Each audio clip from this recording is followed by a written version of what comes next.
പ്രവാസി മലയാളികൾക്ക് സന്തോഷ വാർത്തയുമായി ഒമാനിലെ ബജറ്റ് ഫ്രണ്ട്ലി എയർലൈനായ സലാം എയർ തങ്ങൾ സർവീസ് നടത്തുന്ന വിവിധ റൂട്ടുകളിലെ ടിക്കറ്റ് നിരക്കിൽ വലിയ ഇളവാണ് സലാം എയർ പ്രഖ്യാപിച്ചിരിക്കുന്നത്. സെപ്റ്റംബർ 16 മുതൽ ഡിസംബർ 15 വരെയുള്ള യാത്രകൾക്കാണ് ഈ ഓഫർ ലഭിക്കുക. ടിക്കറ്റുകൾ കഴിഞ്ഞ ദിവസം മുതൽ ബുക്ക് ചെയ്ത് തുടങ്ങിയിരിക്കുകയാണ് മലയാളികൾ. മസ്കറ്റിൽ നിന്നും സലാലയിലേക്കാണ് ഏറ്റവും കുറഞ്ഞ ടിക്കറ്റ് നിരക്ക്. വെറും 19 ഒമാൻ റിയാൽ നൽകിയാൽ ഈ രണ്ട് നഗരങ്ങൾക്കിടയിൽ യാത്ര ചെയ്യാം. അതായത് 4132 രൂപയോളം ഇന്ത്യൻ രൂപ. അതുപോലെ ദുബായ്, ഡൽഹി, ജയ്പൂർ, ലക്നൌ, കോഴിക്കോട് തുടങ്ങിയ അന്താരാഷ്ട്ര ലക്ഷ്യസ്ഥാനങ്ങളിലേക്ക് ആകർഷകമായ രീതിയിൽ കുറഞ്ഞ നിരക്കുകൾ സലാം എയർ വാഗ്ദാനം ചെയ്യുന്നുണ്ട്. സെപ്റ്റംബർ 15 വരെ ഏകദേശം 57 ഒമാൻ റിയാലാണ് മസ്കറ്റിൽ നിന്നും കോഴിക്കോട്ടേക്കുള്ള വിമാന ടിക്കറ്റ് നിരക്ക്. എന്നാൽ 16-ാം തീയതി ഇത് പകുതിയിലേറെ ഇടിഞ്ഞ് 25 ഒമാനി റിയാലിലേക്ക് എത്തുന്നു. അതായത് 12,395 രൂപയിൽ നിന്നും ടിക്കറ്റ് നിരക്ക് ഇടിയുന്നത് 5,436 രൂപയിലേക്കാണ്. 7 കിലോ ഹാൻഡ് ലഗേജ് അനുവദിക്കുന്ന ലൈറ്റ് ഫെയർ വിഭാഗത്തിൽ ബുക്കിംഗ് നടത്തുന്നവർക്ക് മാത്രമായിരിക്കും ടിക്കറ്റ് ഇളവ് ലഭിക്കുക. എന്നാൽ 7 കിലോ ഹാൻഡ് ലഗേജിനൊപ്പം 20 കിലോ ചെക്കിംഗ് ലഗേജ് ഉണ്ടെങ്കിൽ 30 റിയാലിന് 6,500 രൂപയ്ക്ക് ടിക്കറ്റ് ലഭിക്കും.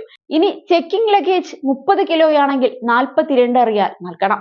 അങ്ങനെ നോക്കുമ്പോഴും ടിക്കറ്റ് ലാഭകരമാണ്. മസ്കറ്റിൽ നിന്നും കോഴിക്കോട്ടേക്ക് മാത്രമല്ല, തിരിച്ചു കോഴിക്കോട് നിന്ന് മസ്കറ്റിലേക്കും ടിക്കറ്റ് നിരക്കിൽ ഇളവുണ്ട്. സെപ്റ്റംബർ 16-ന് മുൻപ് 17,000 രൂപയോളമുള്ള നിരക്ക് അതിനുശേഷം 7,399 രൂപയിലേക്ക് ഇടിയുന്നു. ഏറ്റവും വലിയ ഇടിവുള്ളത് ദുബായിലേക്കാണ്. കോഴിക്കോട് നിന്നും മസ്കറ്റ് വഴി ദുബായിലേക്കുള്ള കണക്ഷൻ വിമാനത്തിന് 7,160 രൂപയാണ് സലാം എയറിന്റെ ഔദ്യോഗിക വെബ്സൈറ്റിൽ കാണിക്കുന്നത്.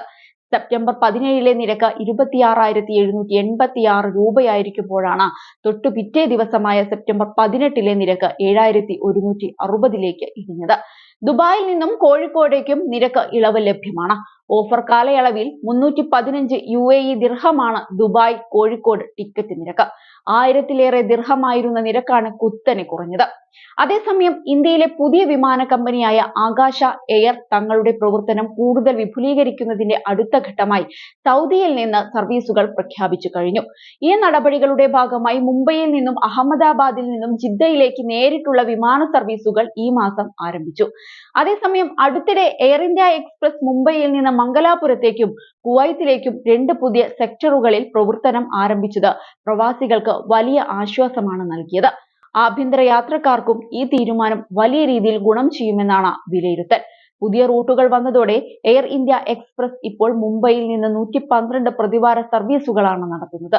Abu Dhabi, Bengaluru, Bhubaneswar, Kochi, Dammam, Delhi, Goa, Jaipur, Kuwait, Lucknow, Mangalapuram, Muscat, Ranchi, Sharjah എന്നിവയുൾപ്പെടെ 14 ഇടങ്ങളാണ് എയർലൈൻ മുംബൈയുമായി ബന്ധിപ്പിക്കുന്നത്.